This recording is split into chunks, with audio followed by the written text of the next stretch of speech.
Welcome to Month of the Woman here on CTV, and I'm Amelia Martha Nachtimbo. Today, the story of our panel is one that almost any of us can relate to. We're traveling all the way to Kanungu district, and regardless of which side or where you come from in this country, I'm sure this is a story that you can also relate to. Corporate women sat together, some of them from Kanungu, born and raised there, or born and raised in other places, others married there, and they thought they had to use their skills, their connections and networks to develop people from Kanungu, especially the young girls and women. And today with me is the panel, like I have mentioned. We have Dr. Peter Turiachika, who is the associate, beg your pardon, who is the associate professor at Makerere University and head of department. And we also have Maureen there with us, who will be sharing with us. She was one of the vision bearers on how this story came to be. Welcome to CTV. Thank you very much. And thank you for agreeing to share your story here with us on Month of the Woman. Okay, pleasure to do that. Okay, so here in Month of the Woman, as we have promised you since the beginning of the month, we are sharing stories, we are bringing people who are change makers, helping to create gender equality today for a sustainable tomorrow. And they'll be delving deeper into that story. So there's this thing, what you call the K16, but it's actually the Kanungu girls. If I may go straight to you, Maureen, tell us how this came to be. Okay. As you know, you all grow up differently from different places of the country, or some people even in different parts of the world.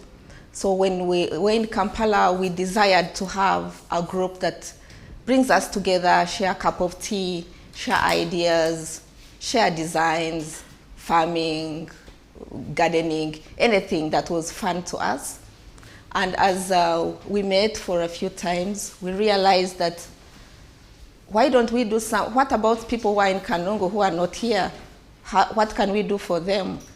And each one looked into their own family or their own community.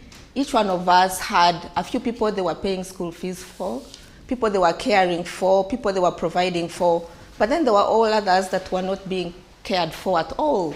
Like they had nothing. So we're like, what are we doing here? Why can't we, instead of taking 2 cups of coffee, we take 1 and then we put a little money.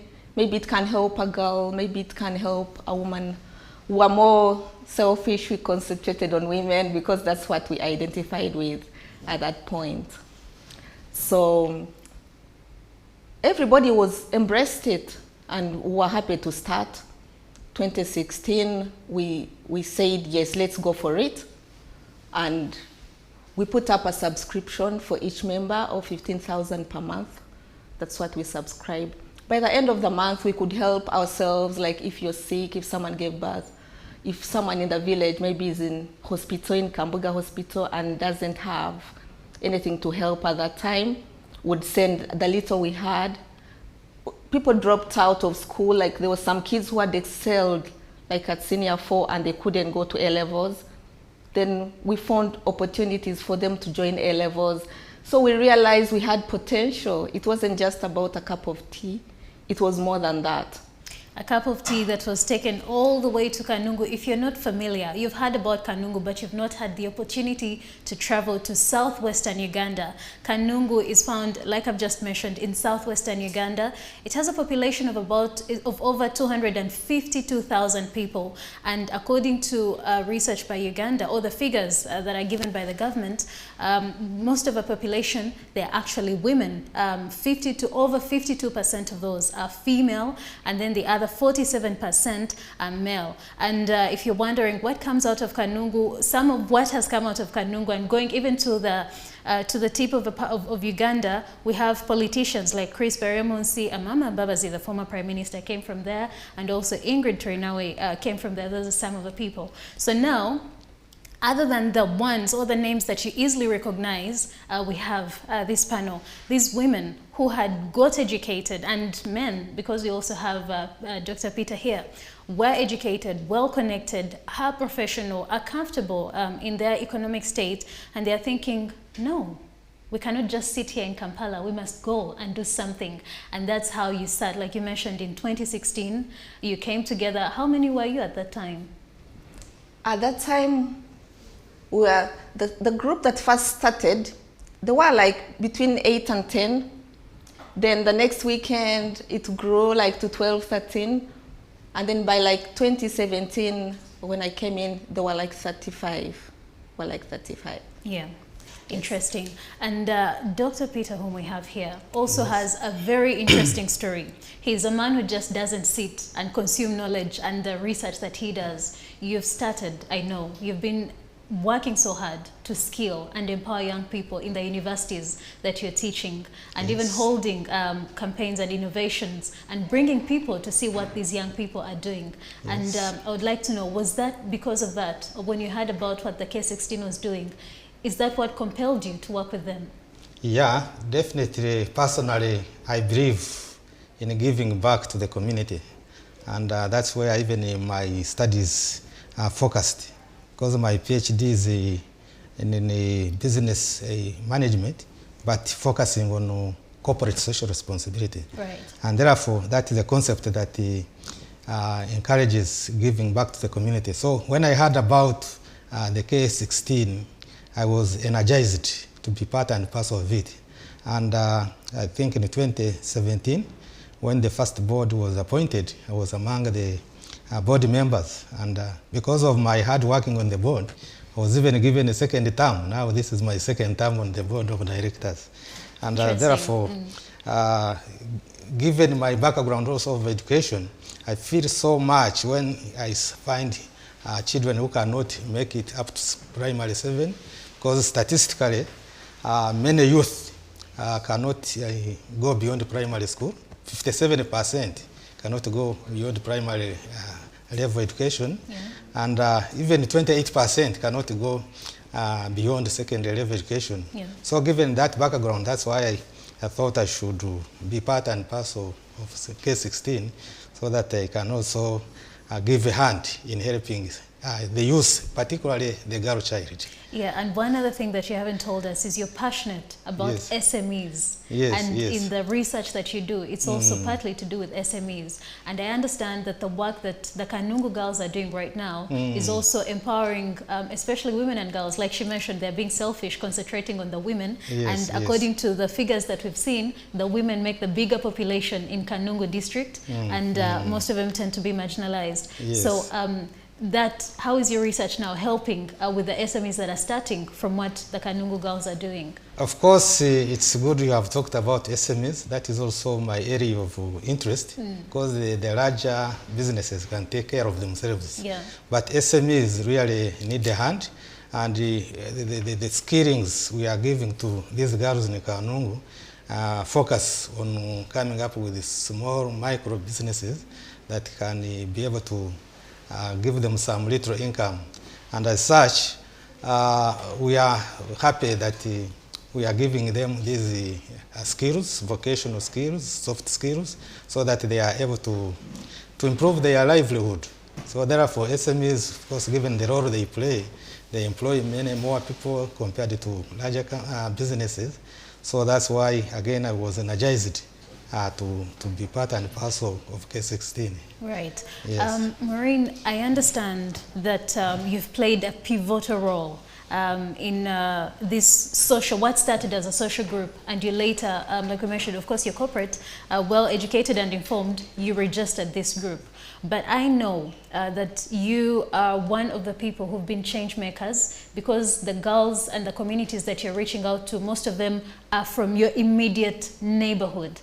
If you can take us there and you tell us the situation that was there and what you're doing, paint for us a picture of what moved you to say, okay, much as we are all from Kanungu, but in my place in particular, what was there and what are the changes that you're making? Yeah, thank you. There was, in our communities, there was some level of poverty. Families may go hungry, like for a night. They work so hard, day and night, gardening, but still there may be that lack of food. And when you lack food, that is I think it's very, very bad for you to lack food, then that tomorrow you don't have tomorrow, you don't see tomorrow. So when the parents would try what they can to take kids, let's say in primary, even when primary education was free, still there would be that gap of lacking. They would lack uniform, they would lack soap, they would lack anything, especially girls, all those useful things they need when they are growing up. It would be a challenge to them. So now what would come in is people who would come and want to take them out to work and bring them out to towns to work as housemaids, as nannies and everything. So you find somebody is dropping out from P5 and is coming to work, even is coming to work without any skill, even looking after a baby or cleaning the house, they don't know. So it just becomes a vicious circle, and then when you come to Kampala and disappear, and then you go back maybe with a new dress, your friends also, your neighbors are like, oh wow, that's good, she has a new dress. So that was a challenge that girls were failing to focus, to be a bit patient and focus for the future to get something that will benefit them as people, other than what they can get as handouts or peanuts that they work for. So for me, I felt together with my colleagues, we felt we can empower them. If you have a skill, even if you come to look for a job and you're a tailor, then you will earn some money that can put you somewhere. Even if you're baking, even if you just made cakes, you can supply in the village, because for us, Kanungu, as far as it is, bread comes from far away. Even maybe some people had not eaten bread in the 90s. And so bread is a luxury. Yes, it would be a luxury in Kanungu. Yes. So, but now if you baked bread and sold, then it would. And now we've seen it happening. The girls that we've trained using local materials like sand, saucepans, and they're now supplying bread. They're making daddies. They're making cakes, mandazi, and selling to schools, because now, at least the lifestyle there, people eat that kind of pastries. Yes. So, and they are able to earn. They are able to earn. From the time we've seen the girls that have trained in tailoring, maybe if I may mention, that we were lucky that in partnerships that we've gotten with Uganda Industrial Research Institute, that has been helping us to train these girls, like soap making, bead making, bead crafts with beads, and also like tailoring, and then also just a bit of computer knowledge for those that were at that level.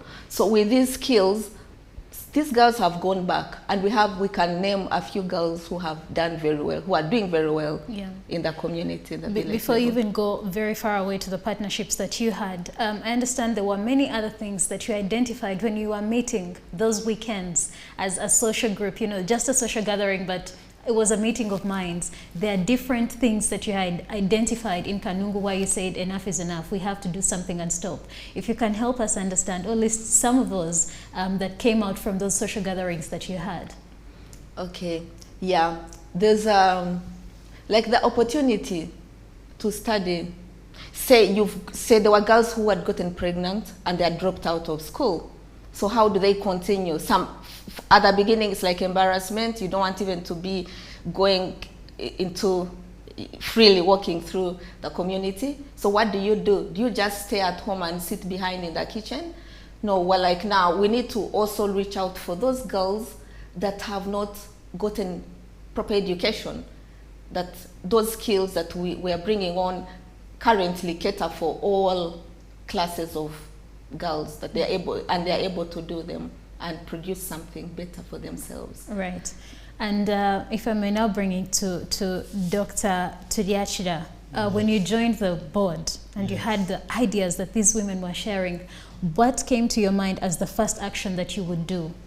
Of course, the first action being also some kind of person that promotes entrepreneurship. Yeah. I said we should not only look at skilling these girls, but we should skill them in the areas where they can earn some little income so that they are able to improve their livelihoods. Yes. And therefore we emphasize that the the training should be tailor-made to products that can easily be sold in Kanungu, that can easily get market in Kanungu. Which I think is a very important aspect. Which is a very, very important aspect, so that at the end of the day, these girls do not travel long distances looking for the market, looking for places where to sell their products. So that's what are some of those things that you identified immediately where you said this, it will be very easy to teach and train and sell in Kanungu? Yeah, because she has already mentioned some of them, like bakery. Yeah. That is something, as she has said, that was lacking in many places in Kanungu. And therefore bakery, depending on the quality, at least they can make qualities that can be matched by the demands of the so we people can say available. the K16 are the ones who have brought bread in Kanungu. Generally, the affordable bread, Yes. affordable bread. Because the bread which used to be there was for the rich. Yeah. And of course it was from fund, they had to put in that transportation cost and so on. When you say it was from far, where was it from? From Kabale, from Rukunjiri, even from Kampala. Even from Kampala? Yes, yes. Interesting. Yeah. So bread, they started with bread. What else? Because we also told them they should also focus on tailoring so that they can make some clothes that the local people can afford.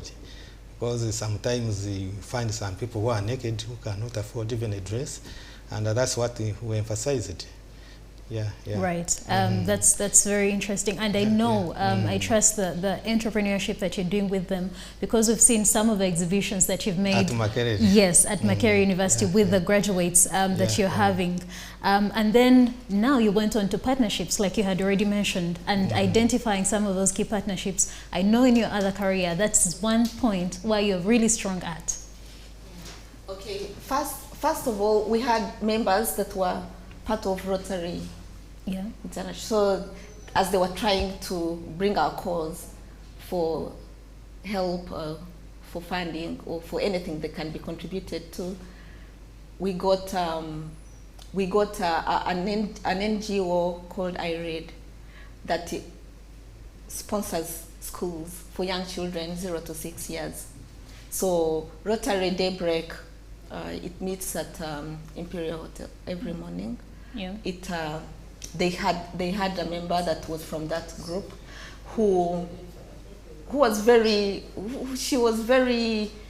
moved by what we had, by our initiative, and said, what happens to these mothers who leave their kids at school and come maybe to the tailoring school? Where the children, can the children come along, but can they be in a school? So then they sponsored us a school. The family that sponsored the school lives in Canada, and is the family of Juan Abji. Yeah. And these are Ugandans who left Uganda but live in Canada, so they always give back. So that was our starting point. We have kids studying in that school, and now we have their mothers who have come to study tailoring in yet another important partnership that we got along the way with Uganda Industrial Research Institute, that provided for us machinery, tailoring, both electrical and manual. So right now we are using the manual ones mainly because lack of electricity. Yes. But it's good, it's going well. The kids are in school and the mothers are learning. So for us, it's really coming on very well with us. Right. And later on we'll be joined by the Rotarian that you talked about later on in the show, but I'm liking what I'm hearing, where you're, transforming this community, not just the mothers, but also their children. And when the kids come to school, what are you teaching them? Are they following the conventional school way, or there were other special lessons that you put in place for them? Yeah. First of all, when we were looking at what kind of school to bring, we didn't want to bring the Kampala kind of schooling. We teach the kids in the language, we mix the language they know, and we teach them, because when you're young, you're 1 year, because we take from 0 years actually.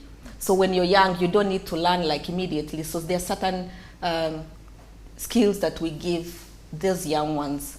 They have the play groups, the way we categorize them in their age, and we give them what is needed at that age. And they play with local materials. They make balls out of fiber. They we collect containers and they can use them to make shops, to make life at a play level, but very interesting as they learn, and until they reach a level when they can start now learning.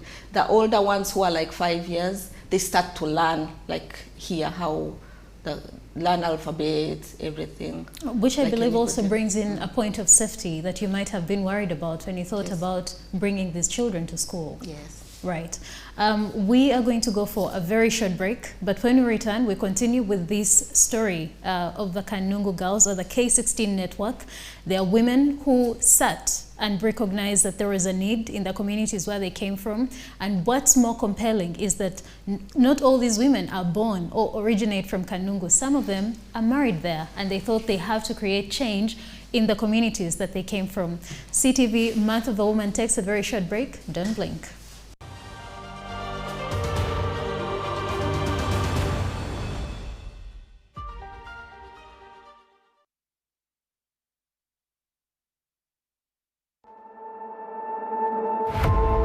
We entertain you. Ngawe tukuwaje? Amanya Shami Manja, omobwat President Birabiri Mokaga, akabonero court. Nanga wento naliya nafuka ikankomya aliya one but tikutemo olwaleero. Ani tubasuubiza ntugenda kubanga tuli mu bitundu ebyenjawulo. Ani yayambadde obulungi. Kakoye kyakaze ku mulembe. Ne gown ya black erina tiara ya black. Tiara. English of my kind. Tiara. I feel the beat. You feel the beat? Yeah. Olokwa kuteekigero bo feeling the beat. Show bagiyita situations ko ground. This is a buffet kyagala tuolyako. Beera ko ku CTV totemya. Don't blink. Now showing on CTV. Don't blink.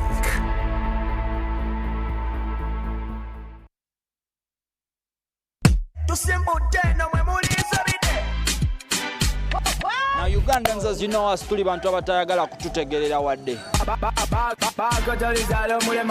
That's why at CTV we're working tirelessly to make that possible.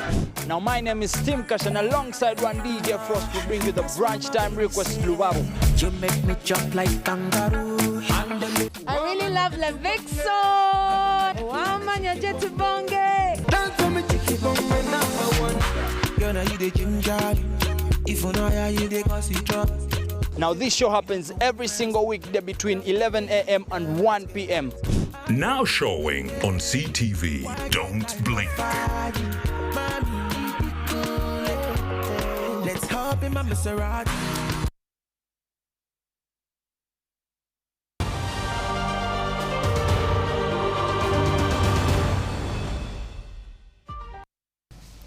Welcome back from that short break, and thank you for keeping it CTV. This is Month of the Woman, which is special programming that we've made for you, and we are bringing you change makers in our community as we to talk about how they are using their work and their careers to bring about gender equality today for a sustainable tomorrow. And today, as I had mentioned earlier, if you had been with us, we have a very special panel who are called the K16 Girls Network.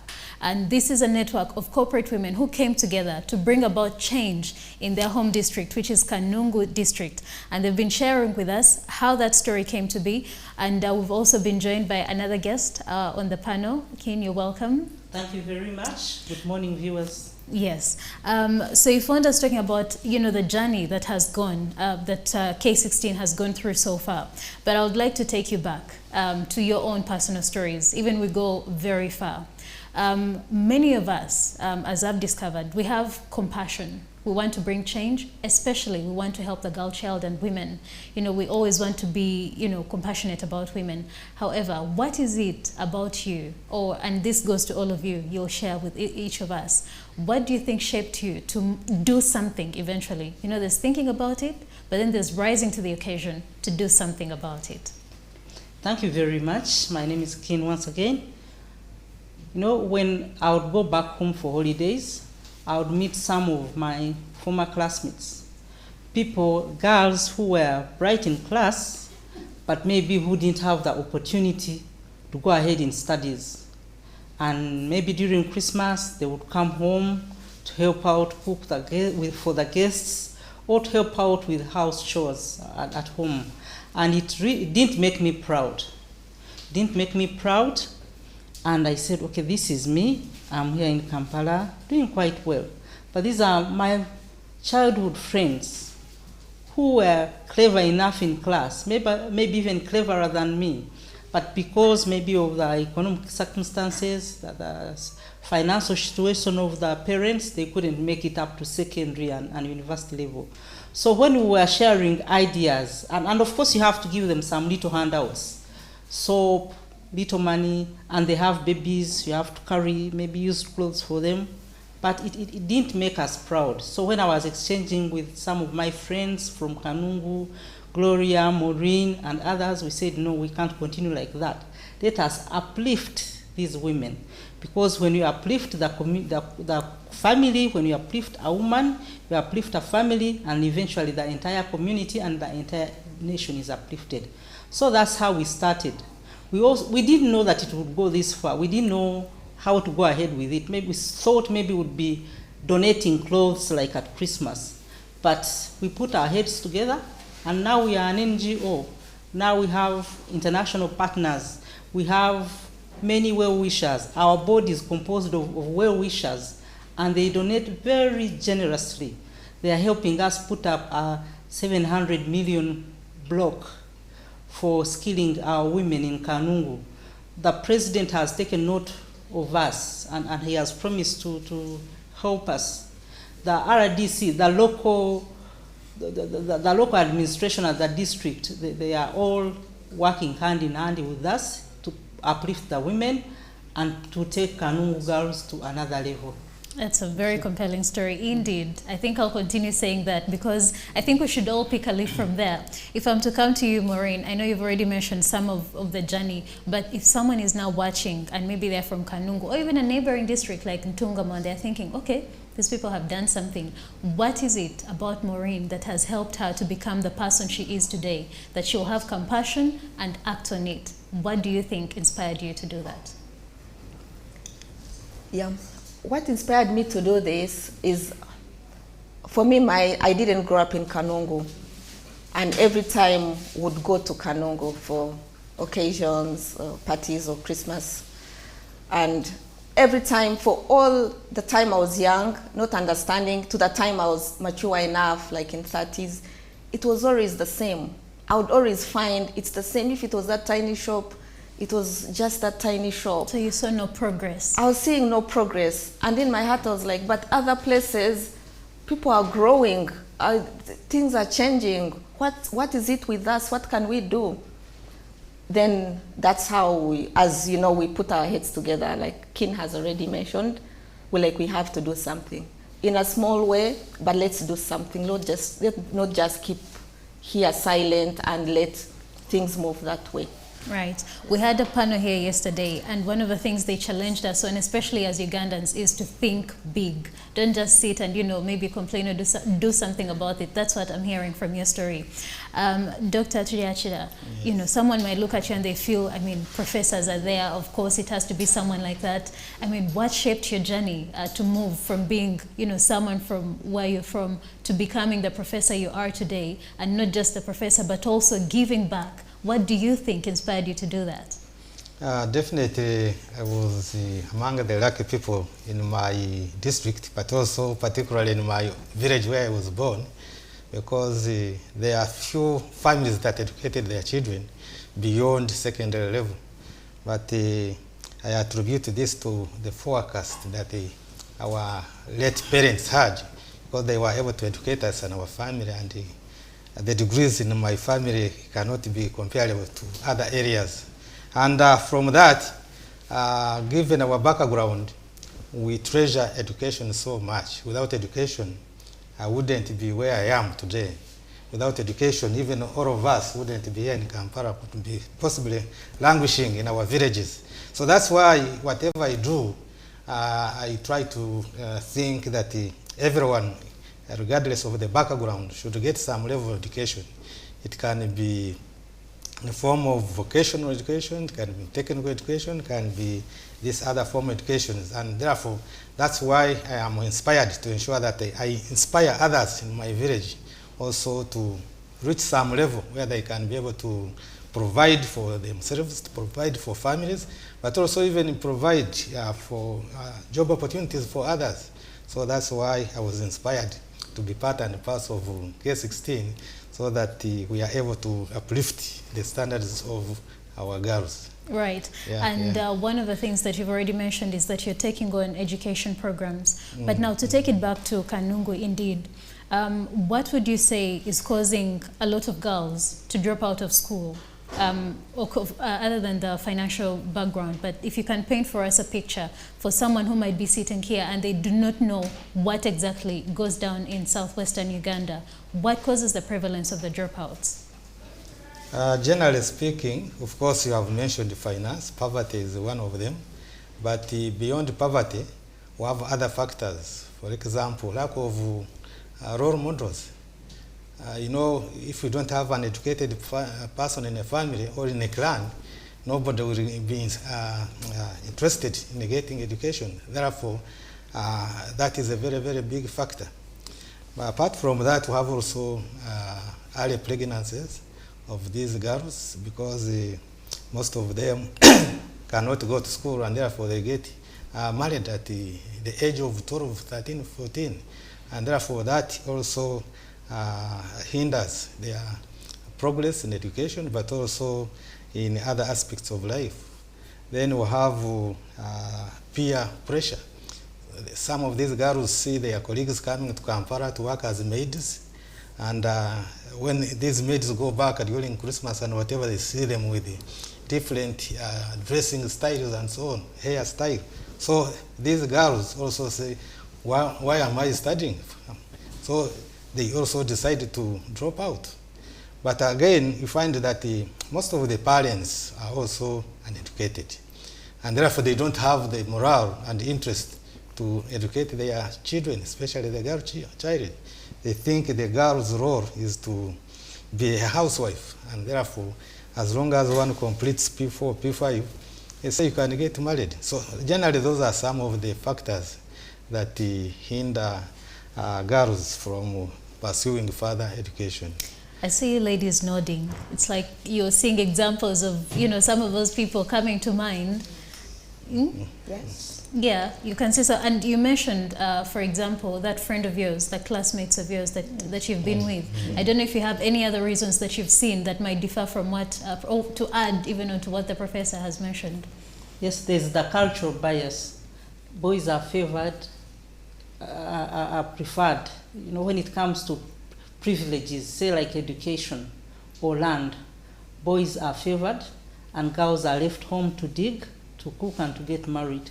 So even in their minds, the girls know that they are not supposed to go beyond a certain level of education, to attain this level and then go and get married and start producing kids at an early age, and therefore putting your health at risk. And I imagine that also speaks to their self-esteem, when you feel like, I should have been a boy, you know, it's the boys that matter. Yes. And that's why I believe that you've also started a mentoring program. But before we come to that, as you were sitting, that meeting of minds that you had, were you very specific on who joins the group, or did you leave it open to whoever is willing to come in and support this cause?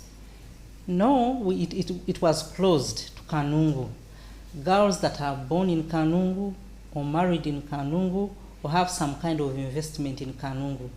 You know, Kanungu is quite unique. I don't know if you've been there.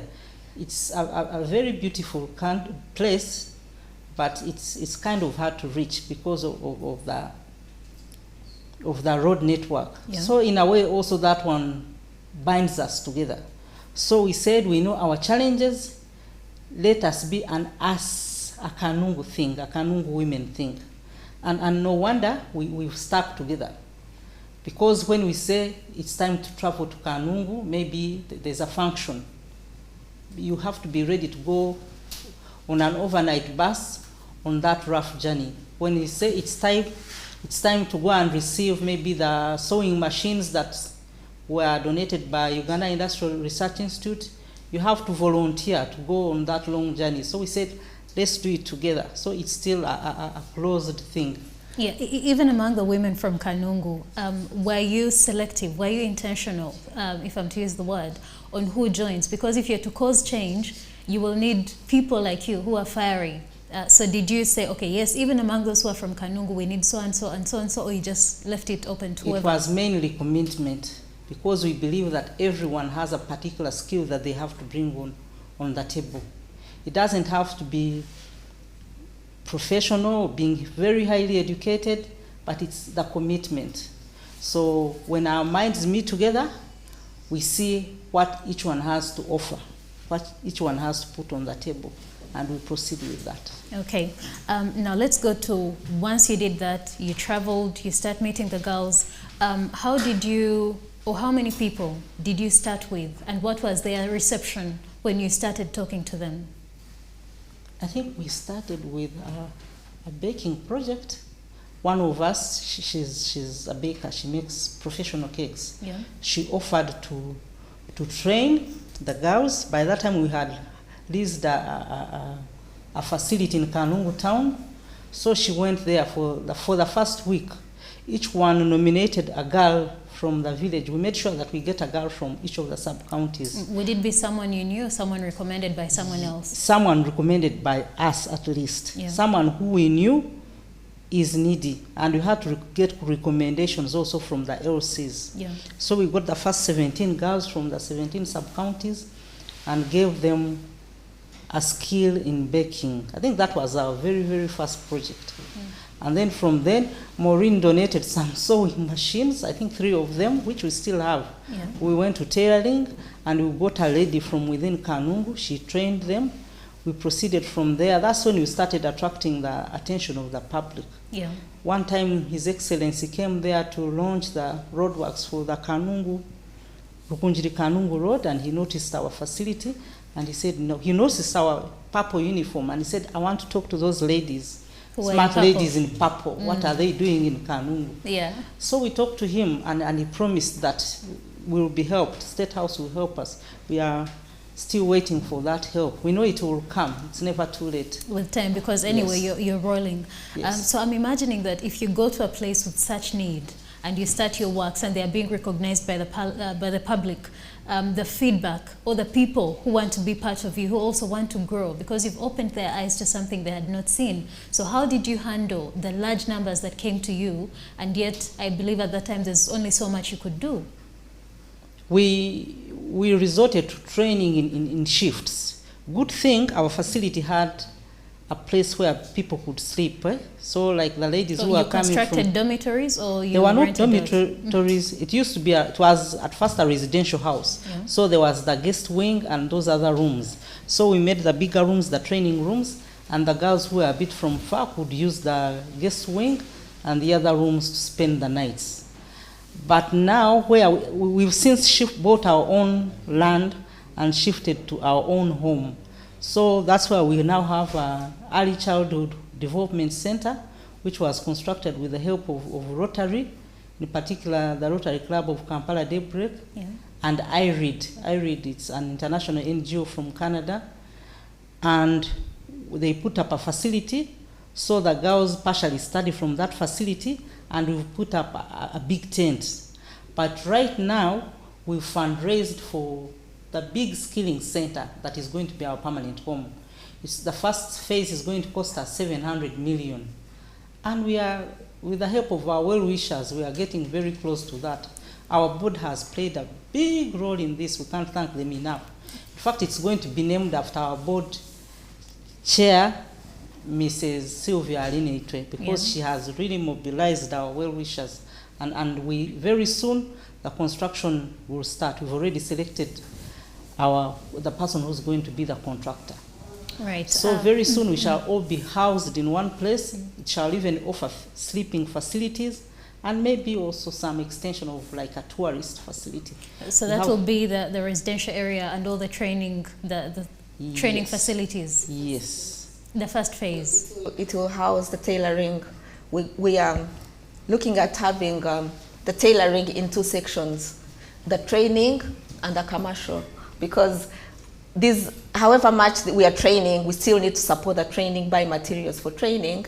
So we'll do commercially and then raise money to run this other section as we go along. And I know that you've positioned yourselves to have partners, different partners, like you mentioned, Yuri, and the other schools that you have. There's also Nyaka AIDS, one of the other schools in there that you're having. Yes. Are most of these partners coming to you, or you're also going out there and seeking them? Well, maybe now some are coming to us. Because they are noticing of the visibility impact that you're doing, Yes, and we've created a forum for our well-wishers. Maybe I need to mention Kanungu District Administration. They've really been of great help. They've really held our arm, and they've also donated land, 7 acres of land, which is part of, good thing it's adjacent to the land that we bought. So that's where we'll be having our extension, any other facilities that we want, that's where we shall put them. And it's big enough, even if we want to do like agriculture, you know, something like, what do they call it? A demonstration farm. Yes, there's enough place for that. Right. Yes, please. So all this that we're talking about, it's in the name of skilling and educating the girl child, and especially the girl child in Kanungu. Yes. And I think what is encouraging, what I'm hearing, is that as you're doing this, you're empowering families, because there's a ripple effect to these the individuals that you're helping. Yeah, in fact, they say that the educated women educated their children. Just like together they are able to transform their society. And we have clear examples to do that. So we know that there's a multiplier effect in what you're doing. So just to paint for us a picture, you mentioned already that you've started and that's growing. I know you've gone into soap making and many others that you're doing. Are you still partnering? Because the first project you did, you started with someone who was already into baking, and she gave of what she already had. And I think for anyone who might be watching us, that's also a very good encouragement to them. Start with what you have. And now you've ventured into other things, including tailoring, you mentioned. You can tell us more about those other projects that you have. Okay, like now, last year, we went down to do a documentary to see where we are. What did we do? To assess the work that you're doing. Yeah. And we were amazed that the girls, especially like baking, they are teaching their other peers in the community. You find someone has like 6 girls who come every evening from school. They learn small things, daddies, they started to pack, even like roasted nuts, put their labels. It was such an amazing thing. Also the people who are doing crafts, beads and the ladies, they are already supplying to the Bwindi tourism places. Yeah. So the people that we've taught have not sat down. That was our discovery. They have gone ahead to train their fellow girls and I think that speaks to the strength and the quality of training that you're giving, because by the time someone is able to train other people, it means they've received very good training. And the society at large, for example, for the women that you take, how are their spouses responding to this empowerment and training that you're giving them? At first they were biased about us. They said, these women from Kampala have now come to spoil our wives and daughters. Right. But along the way, when we were spreading the message, we reached out to the LCs, we reached out to the religious leaders, and the district supports us so much, such that whenever we have like a function, there's a representative from the district to be part of it. So eventually, they bought the idea. And remember, we are home girls. This is so and so's daughter. This is so, and we cannot afford to cause something that is do something that can cause a scandal, because that is home.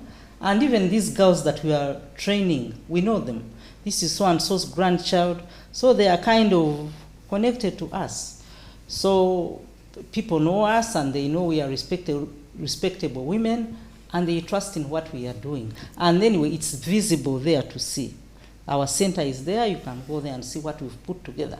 Right. Maureen, I know you have a background in public relations, and she has hinted on something that I think is very important, especially for anyone who might want to do a campaign, whether it's in government or in private sector or NGO like you're doing, the importance of packaging that message. And I think maybe you might have also come in very handy in telling them how to package that message so that it is received. Because you can come with something, you know, you mean well, but it's not received well. So what tips did you give the K16 girls on packaging that message to make sure that it's well received? We looked at how we can approach this whole thing, and we realized we don't have to remove people from their own setting. Like, you don't say the training is so far away, it's you go for 6 months. We wanted to bring the service to almost where they are. And that's why you see when we got a chance to get the school, it was now very easy. The husband will not quarrel. The woman will go and dig in the morning, then come to train with the baby, then the baby can stay at the center. So we try to make sure that we don't disrupt the way of family, the way they run their things. And that is what we're trying to maintain. That even when girls come for whatever training they do, they go back home, or it's for a short time, the parents know where they are, and that's why we are putting up a center also, so that they know where they are at a particular time, and they can monitor them, and they can go back home. Was that the same with those who are also doing, say, casual work? Or she mentioned some women or girls who might be doing casual work as maids in homes or babysitters somewhere. Did it also include them in the schedule? It includes everybody. We don't have like education levels in the trainings. Anybody is welcome at every age, so long as now we are still concentrating on women and girls. Right. Yes. To go back to Dr. Tuliashida. Yes. I know you're very passionate about education and educating girls in particular. Why do you think it's very important to educate girls? Yeah, as I have already mentioned, if you educate a girl, she will also educate her children. Yeah. And the entire family, society will be educated. But also more importantly is that education provides us with the foundation and prospects for good employment. And with good employment, you can earn some good income. With good income, you can be able to improve your standard of living. You can be able to enjoy life as a human being. And that's why all of us are here in this station. Without education, wouldn't be here. As you mentioned, indeed. Sure. But also it helps us improve our quality of life. And as such, once the girl child is educated, then she will improve her way of living, but also have some, it reduces also domestic violence, by the way. Yeah. Because the educated girls or women know their rights, and therefore cannot be fooled around by their husbands and so on. But again, it also minimizes this issue of rural-urban migration, coming here to look for these jobs of maids and so on and so forth. So therefore, the role of education in improving our livelihood cannot be overemphasized. Yeah. Yeah. There's something you mentioned earlier, and she has also confirmed that as the board, you're doing so well. Yeah. What tricks are you doing on the board that are helping the K16 Girls Network to succeed? So far as the board, we have initiated some 2 kinds of fundraising. One was, I think, in 2018, when we launched the K16 Girls Network officially. Yes. We were able to raise some good money. And then recently, I think it was in December last year, we had a main fundraising event, and we were able to raise, I think, over 200 million Uganda shillings. From that single event or the drive entirely? And that drive was mainly, it originated from the board. It was the idea of the board. Even the chairperson of the fundraising committee was the member of the board. Yeah. And as such, we have already made some big impact as far as bringing about well-wishers, bringing about some resources is concerned. Right, Yeah, and I yeah. think that that's a very, very important thing, to have a board. I don't know how you thought of that, so that you even bring and select the people who bring in activities that support you and support the work that you're doing, yeah? Right. And then I know that you've also gone into, with the partnerships you've done, you want to extend the work you're doing. Before, you mentioned when we began that you're bringing bread from neighboring districts. But now you're empowering these girls so much to start making things, and now Kanungu is the one that takes products from Kanungu to other districts. If you can tell us about that. Okay, when we started, we didn't have an idea that this thing would grow so widely. But of course, when somebody has acquired a skill, you do not limit them on how far they can take that skill. So now we have some of our trainees operating in other areas outside Kanungu. And we know that they are also training other people in those areas that they are working from. For example, in skills in cake making, skills in tailoring, and also agricultural skills, especially backyard agriculture. So it has extended automatically to those other areas as a result of these other people having trained with us. And how long does this training start? You're giving very good quality training. How long does it take for someone to go through? It depends. Some can be 2 weeks. Maybe learning how to make cakes doesn't take so long. Yeah. Then others go on for a month or two. Like soap making, tailoring? No, tailoring. Yeah.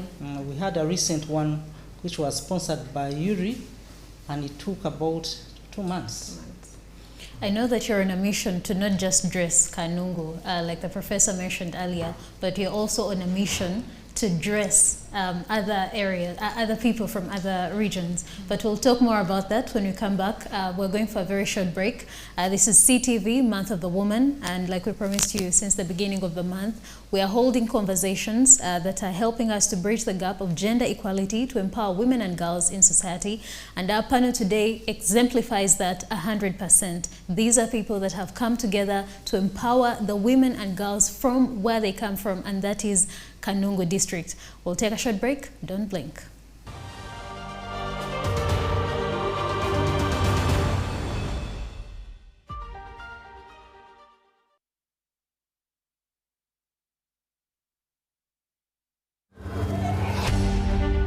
Now showing on CTV. Start your day fresh with TV unlike anything you've seen before. Wake up with Sunrise at Sea for your daily dose of freshly cut stories, trending online discussions, self-care and constructive conversations. No topic is off limits. Watch Sunrise at Sea every weekday at 7 a.m. Now showing on CTV. Don't blink.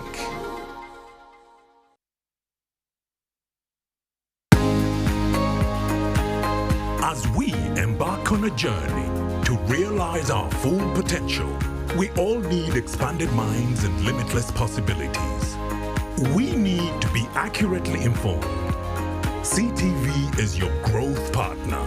With reliable, in-depth news, we tell the story from all perspectives. We bring you the story in real time. Catch our comprehensive daily bulletins in Juba Egolovie at 7 p.m. and PM edition at 9 p.m. CTV, don't blink.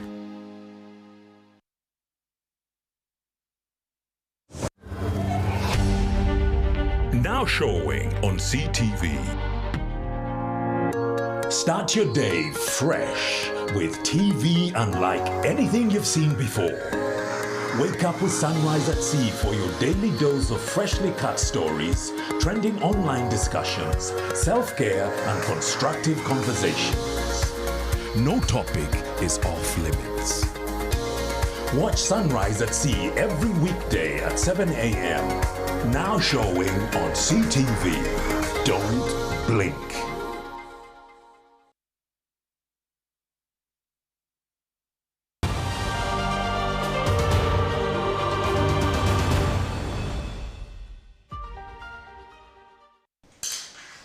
from that short break, and thank you for keeping it CTV. You're watching Month of the Woman with me, Amelia Martha Nashtimbo.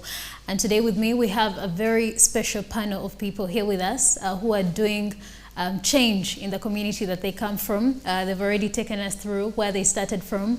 They're called the K16 Girls Network, a group of girls, women from Kanungu district, either originally from there or those who've been married there, and they saw a need for change in their community and they're doing something about it. Well, you've painted a very good picture of the successes that you've had, even success that you did not expect to have since 2018 when you launched, though the idea began in 2016. What are some of those challenges that you're still facing that you feel maybe if we're helped here, or if this is done, it would help us to take, to run further and to change more and cause more impact in Kanungu district? Thank you so much, Martha. Of course, it's not so all rosy at Kanungu Girls Network. Like they say, we are abakaza baguma. So some of these we say we know these are teething problems, we must go on. The main challenge that we have is the funding, the financing. Currently, we are relying on the contributions from the members, from the 50 girls. And I call them girls. Yeah. Girls. And it's not that we also have so much money, but like whatever little that you get, you take off a portion and donate to the bag of Kanungu Girls Network. Recently, we got that generous board, very generous board. And we also have these other partners, Rotary, URI, IREAD, Kanungu District Local Government, who are supporting us. But the financing is still a problem. We need support. We need support, especially from the government. We need to put up this skilling center, the 700 million skilling center first phase.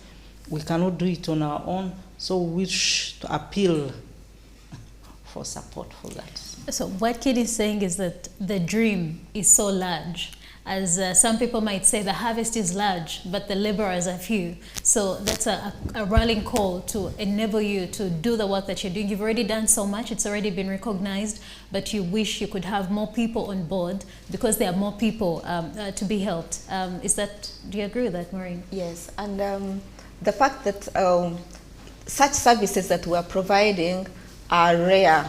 So we have demand from all corners of the district, even beyond, and the transport is so difficult in most of the places. So we're also looking to having a facility for accommodation for the people that train, and also the transport for the children to come to school every day. Some of these kids are young and they come from homes that are not so close to the school, and the service we are providing is not provided largely in Kanungu. So many parents have a desire to bring their kids to our center, but the distances. So we're looking to raising money for a mini van for the school. Typically, how do the kids and women, especially those who are farthest from the center, how do they walk to the center to access these training activities? Currently, they've had to look to accommodation that is nearby in the center. Maybe someone turns their shop into an accommodation place for the meantime, so that they can access what we are already providing. And those do it voluntarily, or they do charge the people who are coming there? They charge, definitely.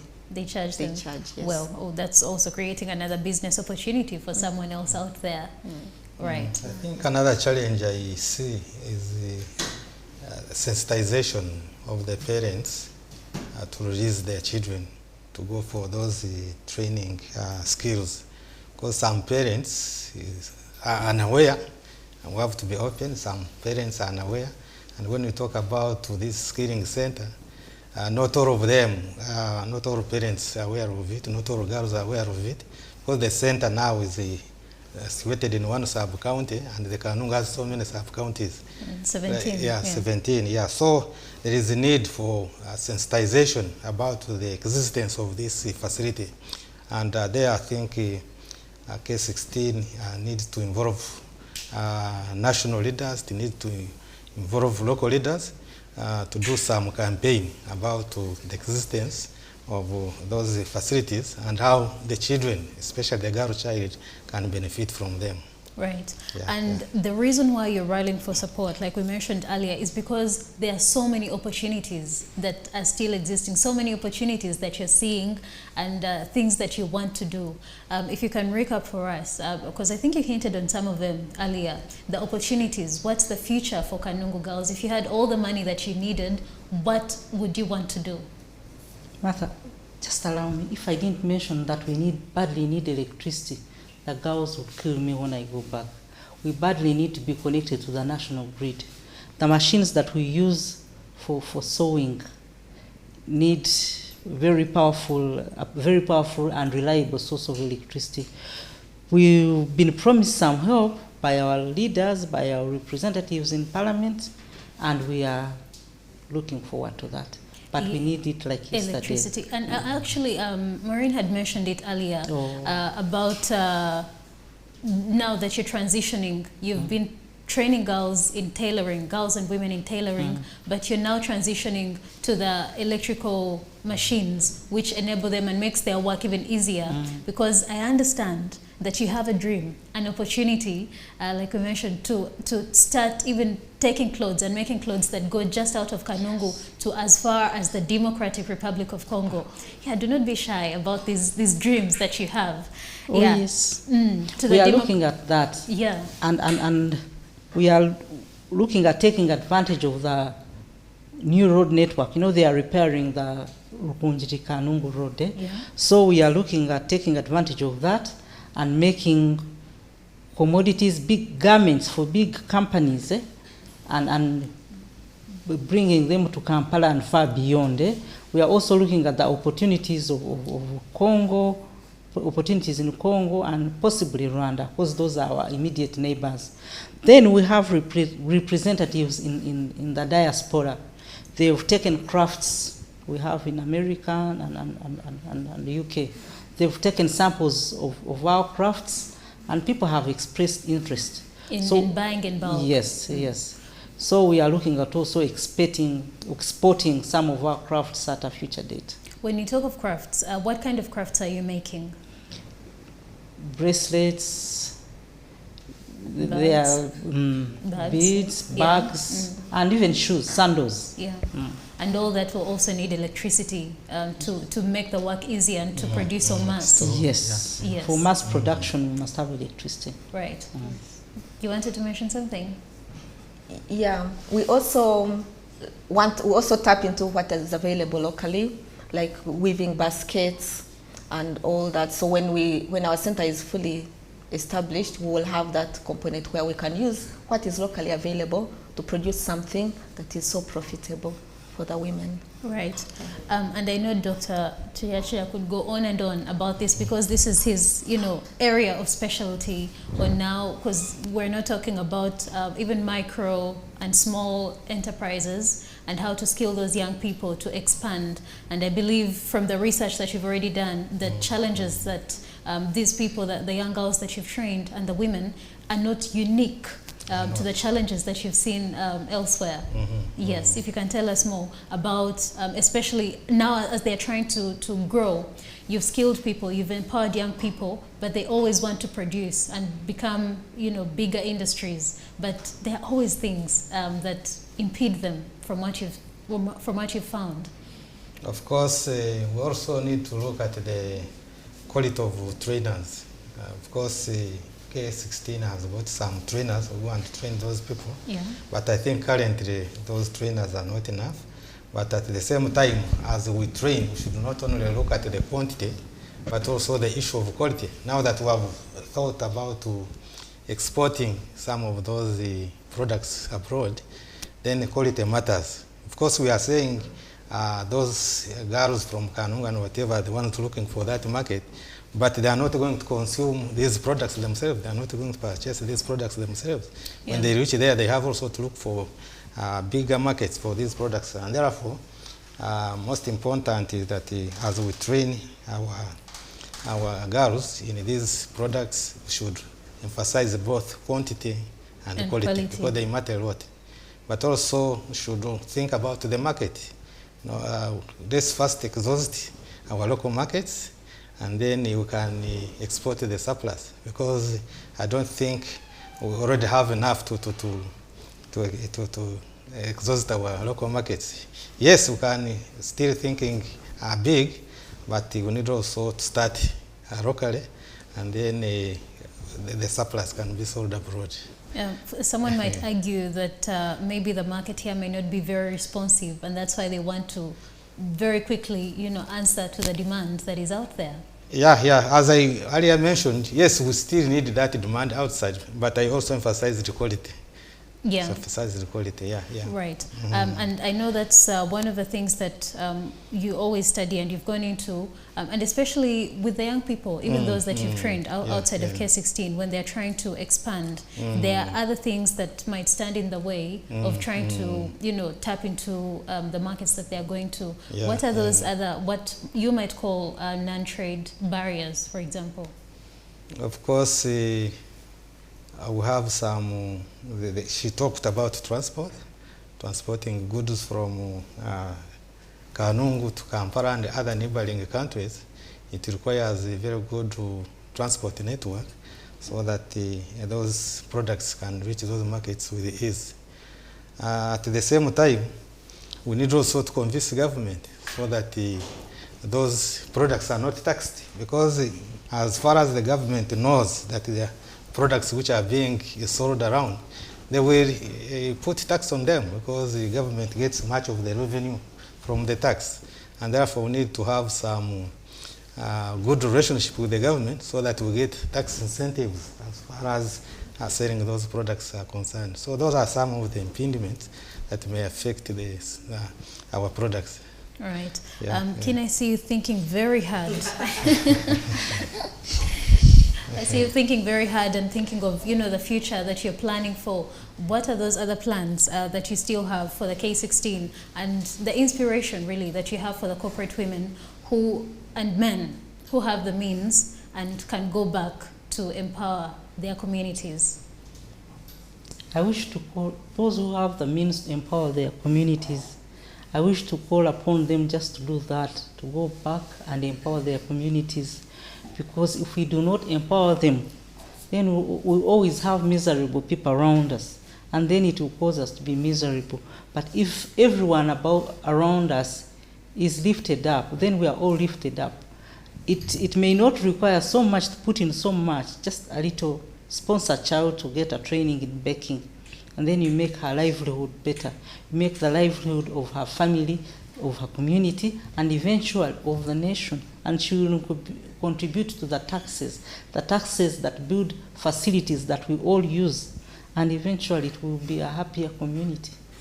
And I know that with your work with Rotary, yes, you're not just helping Kanungu. Yes, we've dwelt so much on what's happening in Kanungu, but you're doing other causes and other works to help other people. You can tell us about that. With Rotary, you may even never know who you are helping. You just contribute money towards projects. The project may be in Karamoja, and you may not even know the person who's benefiting. So that's the beauty of Rotary. You help to make the world a better place. All you do is contribute. But it's not only the community that benefits from that contribution.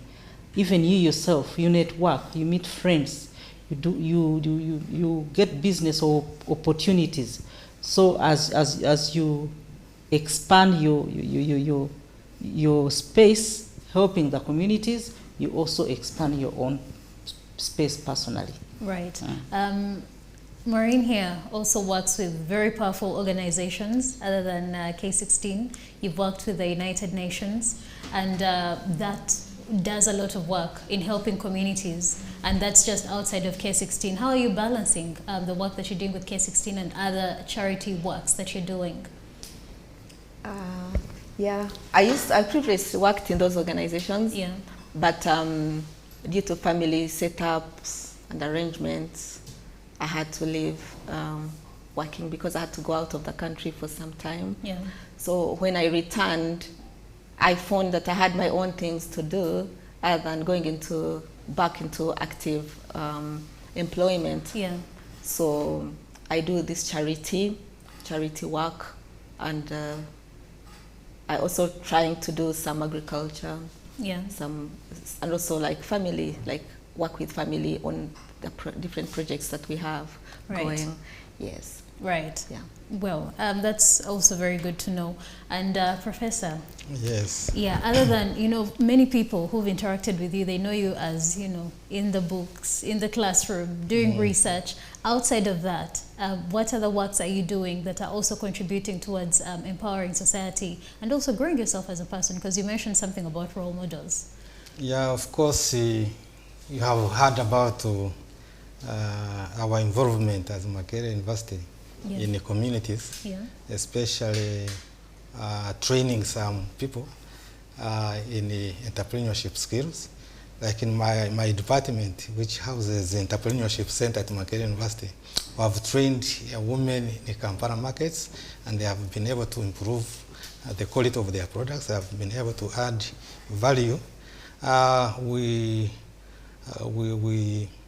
sometimes also train people from our neighborhood, Katanga, who have been able to train those people with entrepreneurship skills. And now we are thinking of going to district levels. Like now, this year, as you mentioned, each year we hold the Entrepreneurship Expo. Right. And this time, we want now to focus on graduate students. And we are preparing a breakfast meeting on 9th of next month at the Protea Hotel. Of course, we shall invite you to be there. Yes. So we want graduate students to come up with some entrepreneurship ideas, identify some problems in the different districts, and then go and pitch those ideas so that we are able to provide skills, mainly outside Kampala, so that we are able to improve livelihoods in our districts. Yeah, so that's taking it outside. But even when I go outside Kampala, I normally participate in some community activities, join fundraising activities, and any other activity involvement that requires our contributions.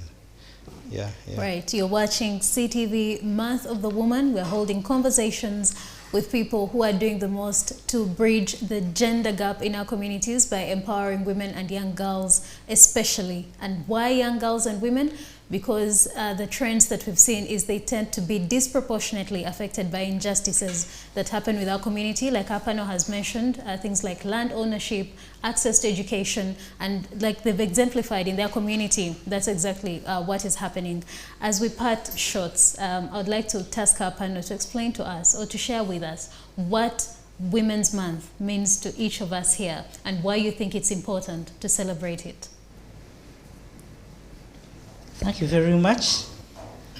I think it's a time to reflect on the achievements of women's rights, what we've achieved and what we need still to achieve, and also to raise up the call to stop gender imbalance. Yeah. Right. That's the time. I think women have done so much, but they are shy to come out, or it's taken for granted. Even people who stay home cooking and looking after children, it's never regarded as something important. People just see, the world just see things happening the way they happen.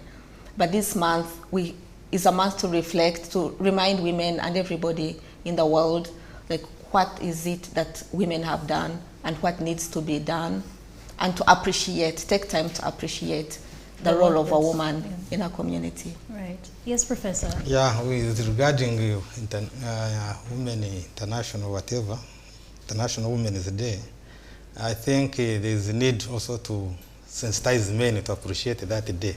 Because during that day, when women are celebrating, men don't give them the necessary support.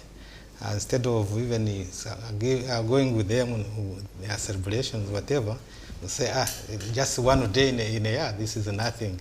So in a way, it indicates that all other days are left for men, except just a single day in a year. So there is that need to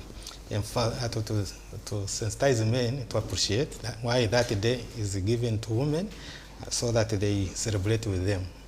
What message would be crafted? How would you encourage us to sensitize the men to take part in Women's Day celebrations? Of course, it would depend on the theme for the day, but this is the role that such organizations should do to ensure that they give some information, they come to televisions like this one before that day, and be able to talk about it so that we all appreciate it. And I think what the board member here is giving you his homework, that in the education that you're doing, as you're setting up that center and you're working with the women and girls and their children, you start nurturing them so that by the time they grow up, they're able to be sympathetic to the rights and causes of women. Maybe something also which may be contradictory is that a lot of focus has been put on the girl child, and now our boys have been intimidated. Yeah. They have become shy. Even in class, they no longer contribute. I think there is also need to ensure that our boys are also given some attention. Do you see that in the classes that you're conducting? I agree. We are mothers, we have boys and girls, and we are married to men. So I agree that we need to give it attention as well. To give it the attention, yes? Yeah, because on our center we had a future plan. When we expand, then we bring in other courses. Like if we start doing the hospitality industry, we'll bring both girls and boys. Okay, so the current, the different lessons that you're having are mainly for the girls. Have you separated them to say maybe girls would be interested in this? What do you do for girls who might be interested, say, in mechanics? Yes, we have a plan for that. Yeah. Actually, we've received an offer from URI. We have an MOU with Uganda Industrial Research Institute, and there's that component. Of mechanics and engineering, yeah? Yes. Okay, that's very interesting to hear. So I thank you so much for being here with us on the set and for sharing your story. Well, that is their way of bridging the gender divide, and that's what they're doing, like they've shared in Kanungu district. Women who realized that there was a need and they came together and they decided to do something about it. I think that's the main takeaway, do something about it. And they had social gatherings where they brainstormed and they said, what can we do? Maybe before we go, one question that I can ask you, as you mentioned that every time you travel back to the village, you'd notice that there was no progress. Now that you've started doing the work that you're doing, what progress are you seeing, or are you seeing any progress? Yes, over time, people have learned to go back to their families, to uplift them. There's a general growth in the country, like everywhere. We thank the government for providing this environment.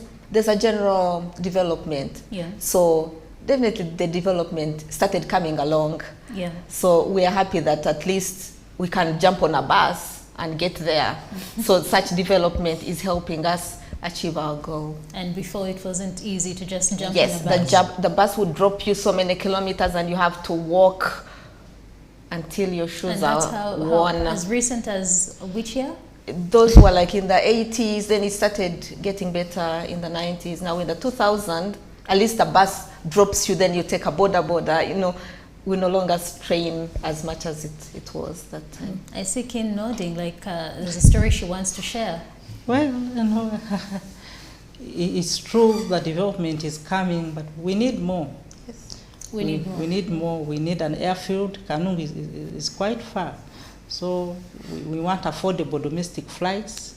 We want a railway line. We go through to Congo and Rwanda. The professor is looking at me. I don't know what he's thinking. And it's going to happen. Yes. Professor, what are you thinking? Mine is that, yes, they are mentioning the developments which are general and whatever, but we need to do some tracer studies as K16 to find out from 2016 to date how have our programs progressed. How many girls have benefited? Where are they? What are the levels of poverty before 2016 and today, as far as those homes are concerned? So there is a need to follow up and find out the extent to which our programs are working, so that you can be able to correct those areas where it has been, the programs have been stuck. So from the education point of view and as a researcher, really we need to conduct those tracer studies and find out the extent to which we have caused impact on the ground. On the ground. Yeah, If I understand, you started with 17 girls? They're the ones that we trained. Yeah, the ones that you started with. And now they've grown to over 60. Even more. Even more. Yeah, more than 60. Yes, different areas. And that's just the core that you have before the ones that have done the multiplier effect to go and train the other girls, right? And I think that speaks to part of the research that the professor is mentioning. Well, yes, like, we really thank you so much for sharing your story. I am at least inspired, and I hope the viewers out there are also inspired to go and do something in the communities that they come from. I think what I find compelling is that you started with the little that you had. You just started with a simple vision, and I believe, like we mentioned at the beginning of the show, your story is a story that we can all relate to. There are people who've been able to come out of where they're coming from, and they've gone on to study and they've become fortunate, like Professor called himself lucky. But you still know other people who've either got pregnant and fallen off, and they've not been able to go through the ranks like you have, and they also do not have the financial muscle, the economic empowerment like we have. Well, that's it for our show today. I've been your host, Amelia Martha Nachtimbo, with my panel, Dr. Peter Tudiashida, who is also the head of department, an associate professor and head of department of management at Makerere University. And we also had Maureen, who is also an entrepreneur right now because she has dropped out of the corporate career to focus more on her personal project. And we also have Kin Swesije, who is a lawyer. We did not explore your legal side, but at least, yes, next time, at least we've explored the philanthropic side of you and the works that you are doing. Thank you so much for being with us, and thank you for staying with us here on the show. More programming is coming up for you, like Brunch Request at the top of the hour. Be sure to catch our news and other programs. We have PM edition at 9 p.m. But before that, there'll be Njube Golobye at 7 p.m. So don't blink.